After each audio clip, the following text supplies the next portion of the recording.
जो लोग आज जीव लपलपा रहे हैं, जीव लपलपा के बिहार में शासन करने का सपना देख रहे हैं, हम उनको चुनौती देते हैं।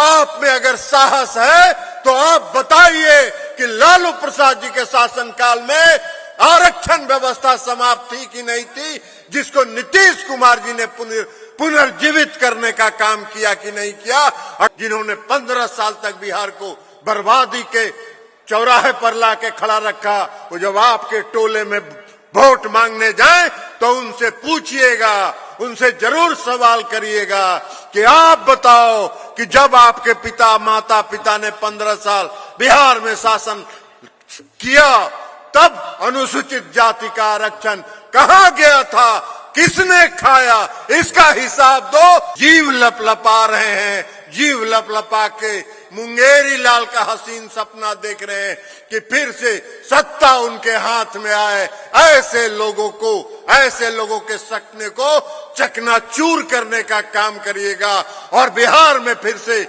एनडीए की सरकार बनाने का काम करिएगा।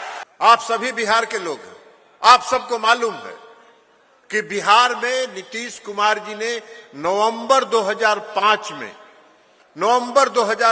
में बिहार के मुख्यमंत्री के रूप में यहां निर्वाचित हुए और 2005 से जिस दिन से वो बिहार के मुख्यमंत्री बने, नीतीश कुमार जी ने बाबा साहेब भीमराव अंबेडकर के पद चिन्हों पर चल के समाज के हर तबके के साथ न्याय करने का काम उन्होंने किया। 2005 में जब मुख्यमंत्री नीतीश कुमार जी बिहार के मुख्यमंत्री बने तो उन्होंने बिहार में नारा दिया, न्याय के साथ विकास। न्याय के साथ विकास का मतलब यह था कि समाज के हर तबके के साथ न्याय, लेकिन जो हाशिए पर हैं, जो सबसे पिछली पंक्ति में समाज में खड़े हैं, उनके लिए विशेष प्रयास किया जाए और विशेष प्रयास करके उनको समाज के मुख्य धारा में लाने का काम किया जाए। यह काम नीतीश कुमार जी ने 2005 में सत्ता संभालने के बाद से ही प्रारंभ किया। और आप सबको मालूम है कि 2006 से उन्होंने इस कार्यक्रम को प्रारंभ किया।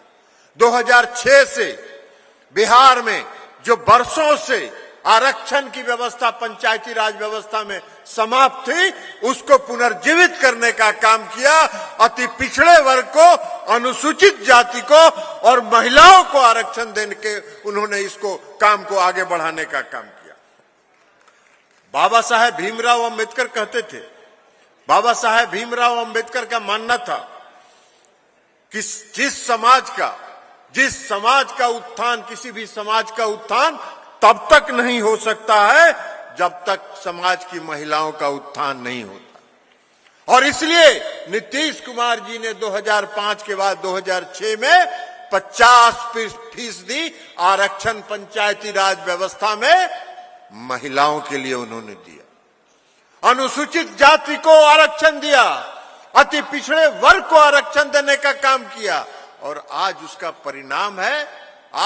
परिणाम है कि लाखों की संख्या में अनुसूचित जाति के लोग और महिलाएं समाज की मुख्य धारा में आई, समाज की मुख्य धारा के साथ जुड़ने का काम उन्होंने किया। यही उनकी यात्रा खत्म नहीं हुई।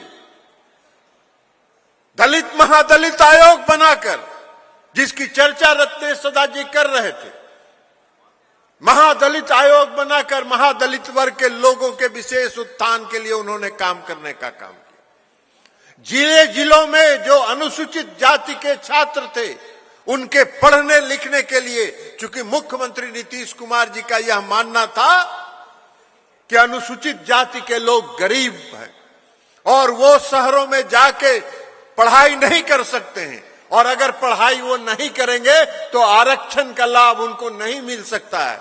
और इसलिए नीतीश कुमार जी ने जिले जिले में अंबेडकर छात्रावास का निर्माण कराया, जहां अनुसूचित जाति के लोग जाके रहते हैं और वहां पढ़ाई करते हैं। अति पिछड़े वर्ग के लोगों को उन्होंने जननायक कर्पूरी ठाकुर आवास बनाने का काम किया। तो ये सारा काम नीतीश कुमार जी ने किया। अति पिछड़े वर्ग को सशक्त करने का उन्होंने काम किया। अनुसूचित जाति को सशक्त करने का काम उन्होंने किया, महिलाओं को सशक्त करने का काम उन्होंने किया, और यह काम नीतीश कुमार जी लगातार कर रहे हैं। इसलिए कि उनकी सोच यह है कि बिहार को अगर स्वस्थ बिहार बनाना है, विकसित बिहार बनाना है, बिहार को अगर आगे ले जाना है, तो समाज के हर तबके के साथ न्याय करना होगा। और यही बाबा साहेब भीमराव अंबेडकर का सपना था, जिस सपना को उन्होंने पूरा करने का काम किया, जिस सपने को उन्होंने आगे बढ़ाने का काम किया। अब आप एक बात बता दीजिए भाई, आजकल देख रहे हैं कि राजनीतिक दल के लोग, कुछ लोग हैं, 15 साल माता पिता बिहार में राज किए, 15 साल में तो उन्होंने पूरे आरक्षण व्यवस्था को समाप्त कर दिया। नीतीश कुमार जी ने तो एकल पद तक में आरक्षण दिया। लेकिन आप लोगों को मालूम है, आप लोगों को मालूम होना चाहिए, अगर नहीं है तो ये जानकारी लेके जाइए कि जब नीतीश कुमार जी ने सत्ता संभाला और उन्होंने ये सोचा, उसमें हम बिहार प्रदेश जनता दल यू के अध्यक्ष थे, नीतीश कुमार जी ने ये जब सोचा कि अनुसूचित जाति और अति पिछड़े और महिलाओं को आरक्षण देना है, समाज के मुख्य धारा में लाना है, तब मालूम हुआ कि पंचायत में आरक्षण को नहीं देना है।